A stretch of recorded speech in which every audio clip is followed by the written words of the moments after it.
creativity takes courage. Now that was a quote by Henri Matisse. And Henri Matisse is the artist that we will be studying today in art history. Henri Matisse is widely regarded as the greatest colorist of the 20th century, and as a rival to Pablo Picasso in the importance of his innovations. He emerged as a post-impressionist and first achieved prominence as the leader of the French art movement Fauvism. Although interested in Cubism, he rejected it and instead sought to use color as the foundation for expressive, decorative, and often monumental paintings. As he once controversially wrote, he sought to create an art that would be a soothing, calming influence on the mind, rather like a good armchair.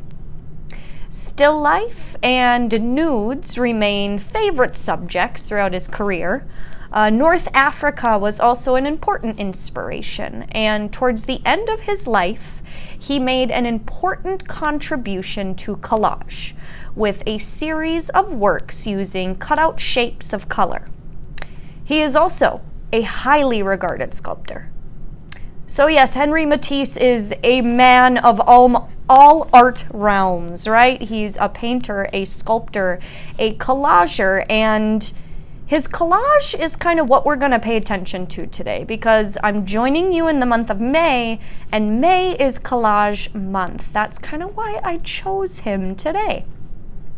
So together we are going to dive into his life, his artwork, and his legacy. But before we get started, I have 3 key terms that I want you to remember. They're going to pop up through our conversation today, and I just may quiz you on them in the end. So here they are. Colorist, Fauvism, collage. All right. Remember those 3 terms, because here we go, diving into the life and the artwork of Henri Matisse. Henri Matisse was born to a middle-class family. His parents named Emile Matisse, who was a grain and hardware merchant.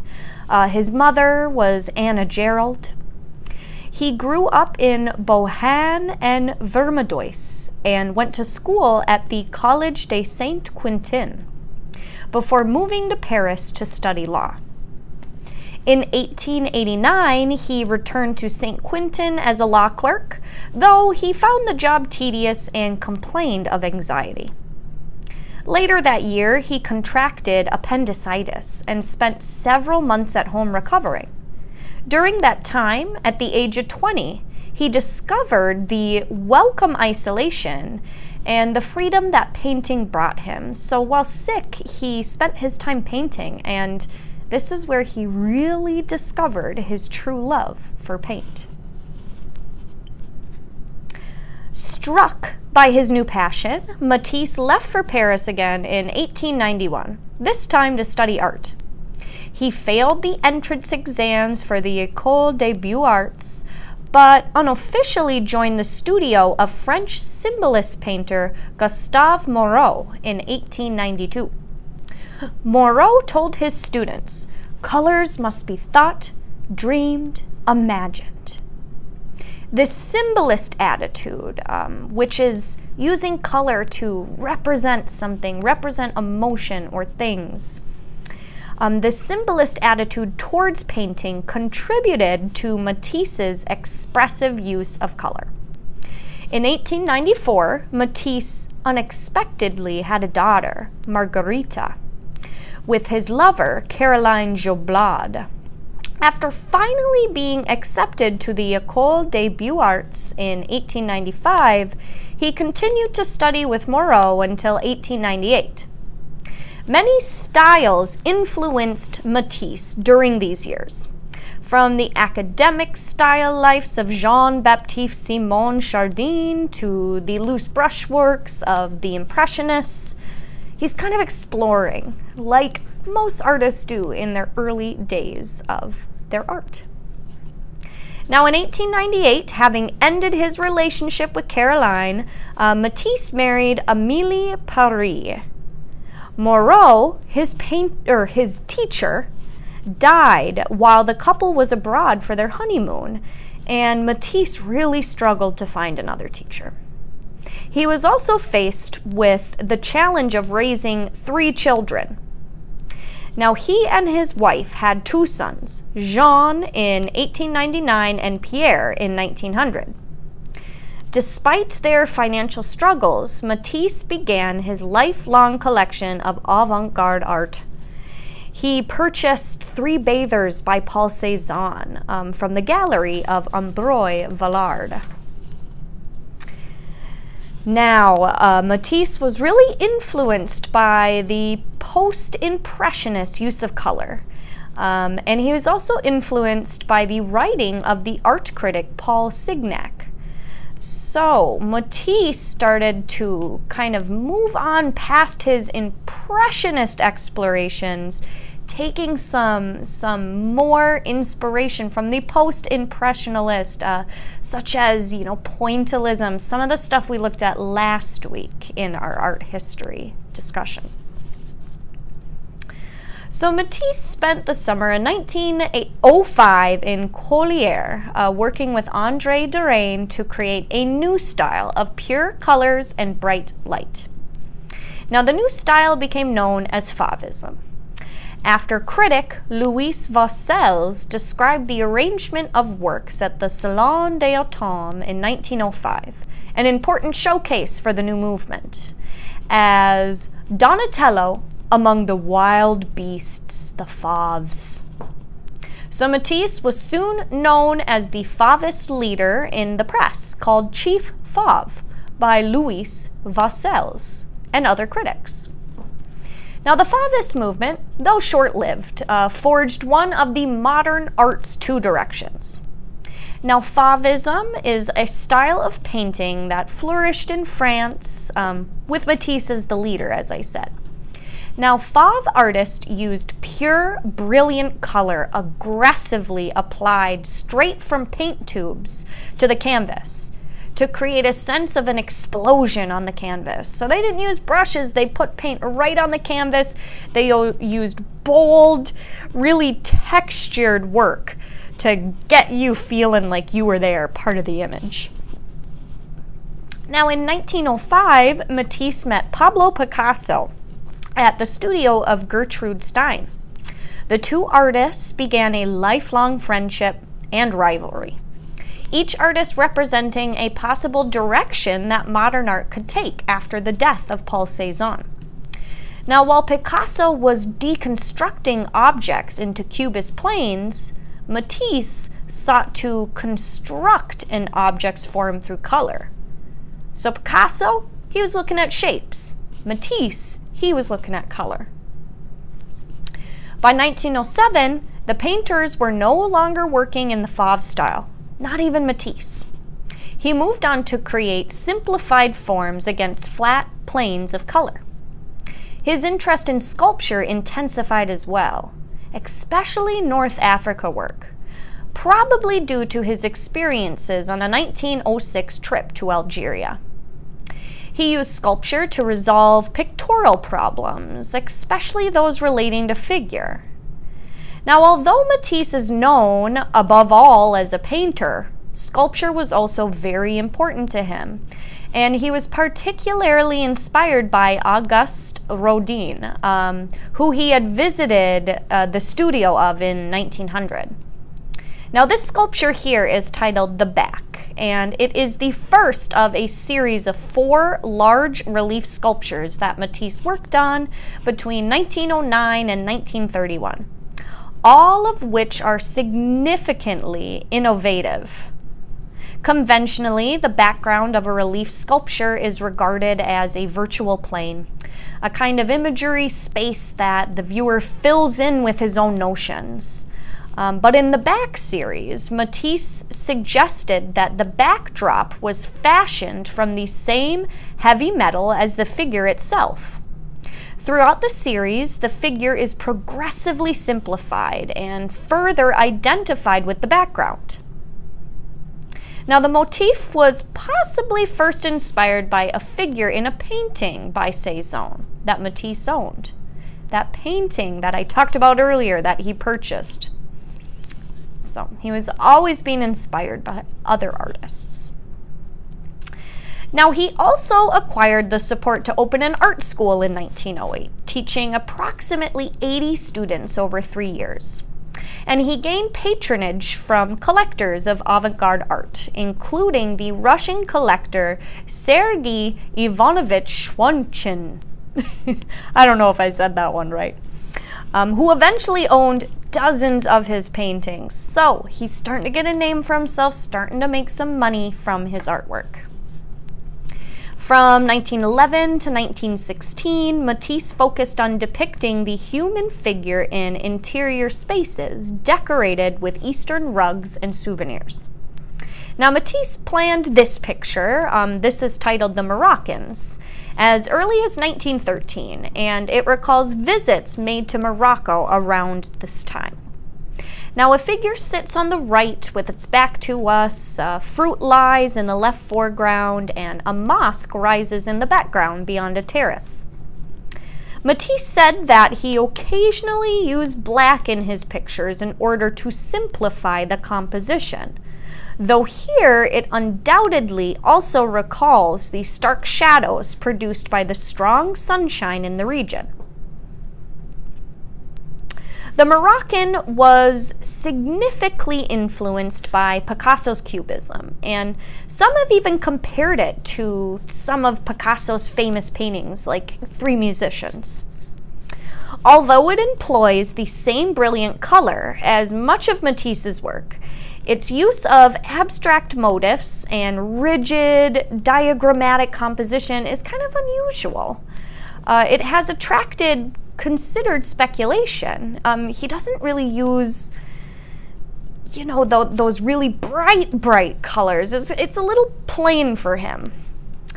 Rather than use the scene as an opportunity for decoration, it is as if Matisse had tried to find the means to kind of chart and map it. Now, while he was not drafted during World War I, the seriousness of world events affected his painting, muting his palette. Now, towards the end of the war, however, he returned to his bright colors, leading to his nice period, they call it, from 1917 to 1930. Many of these paintings make use of the white of the exposed canvas to suggest the bright light of southern France. Now, in 1930, Matisse went through a time of artistic crisis and transition. Dissatisfied with the conservative direction of his work, he traveled first to Tahiti, then to America 3 times in 3 years. He spent much less energy on easel painting, instead experimenting with book illustration, tapestry design, and glass engraving. In 1931, he was commissioned to create a mural for the Barnes Foundation in Pennsylvania, which he completed in 1933. So Albert Barnes, a doctor and an art lover, commissioned Matisse to paint a mural for the main hall of his gallery housing works by Vincent van Gogh, Paul Cézanne, and others. Now, Matisse created a marquette for the mural out of cut paper, which he could rearrange as he determined the composition. However, the finished work was too small for the space due to being given incorrect measurements. Rather than add a decorative border, Matisse decided to recompose the entire piece, resulting in a dynamic composition, to which bodies seemed to be leaping across abstracted space of pink and blue fields. So Matisse's separation from his wife in 1939, the arrival of World War II, and ill health all added to Matisse's anxiety over the direction of his work. After major surgery in 1941, he was confined to a wheelchair. He turned to drawing and paper cutouts, media that were physically more manageable and offered new potential for expression. Paper cutouts symbolized for Matisse the synthesis of drawings and paintings. So paper cutouts encouraged Matisse to simplify forms even further, distilling the object's essential character until it became a symbol in itself. He used the paper cutout technique to design stained glass windows for the Chapelle du Rosaire in Venice, France, and as a medium in its own right in large-scale works. With the help of assistants, Matisse was able to continue working through his illness. And then on November 3rd, 1954, Matisse passed away. He had a heart attack. Now, what is the legacy? What did Henri Matisse leave for us? So scholars in the 1950s described Matisse and Fauvism as the precursor of abstract expressionism and much of modern art. Several abstract expressionists trace their lineage to him, though for different reasons. Some, like Lee Krasner, are influenced by his various media, like Matisse's paper cutouts inspired her to cut up her own paintings and reassemble them. Color field painters such as Mark Rothko and Kenneth Noland were taken with his broad fields of bright color. Richard Diebenkorn, on the other hand, was more interested in how Matisse created the illusion of space and the spatial tension between his subject matter and the flat canvas.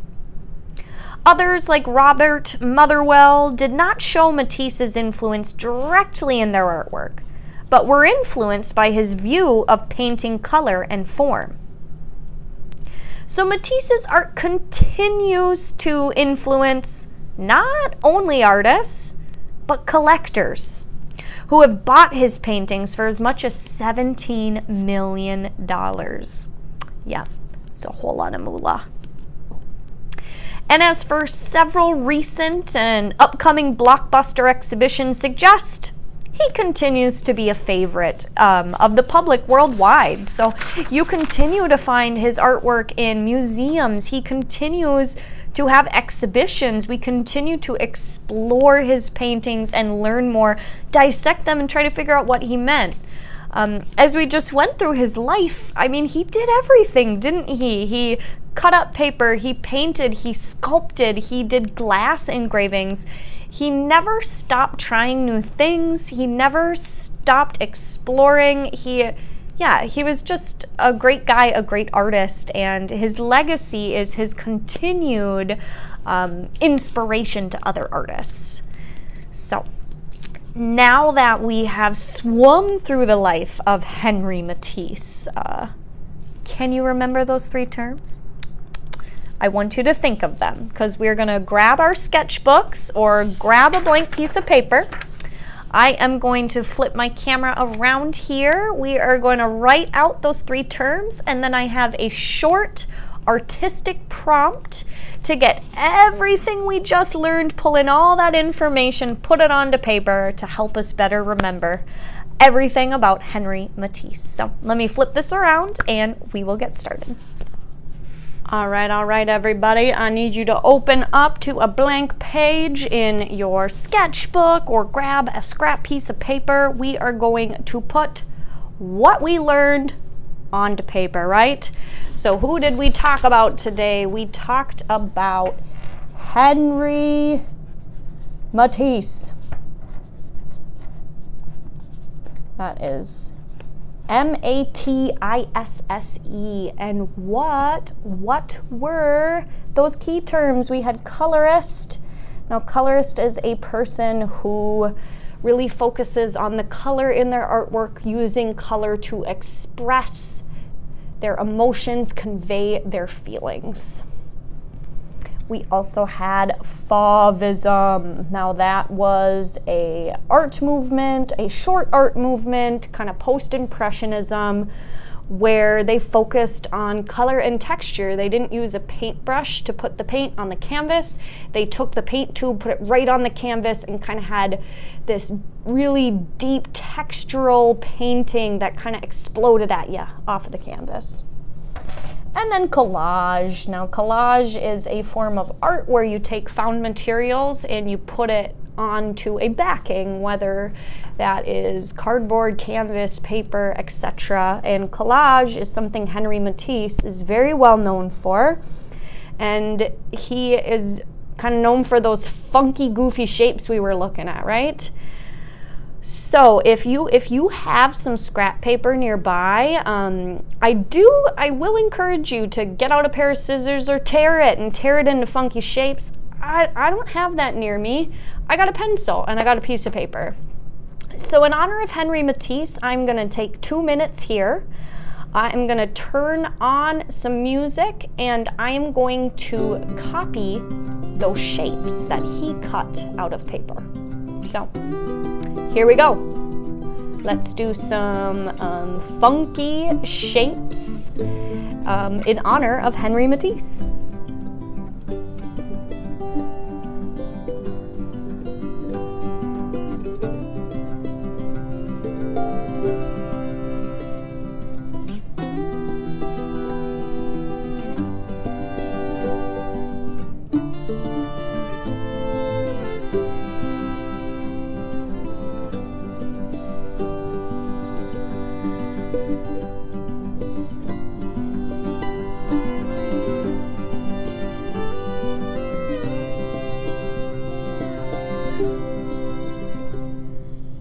So he was kind of well known for those dancing bodies we saw. And he did a lot of kind of almost leaf-like shapes, fern-like shapes. He's very kind of swervy and expressionist in his work. I do encourage you to fill these with bright color, maybe colors that represent you, colors that express just like him. All right, a few more funky shapes here.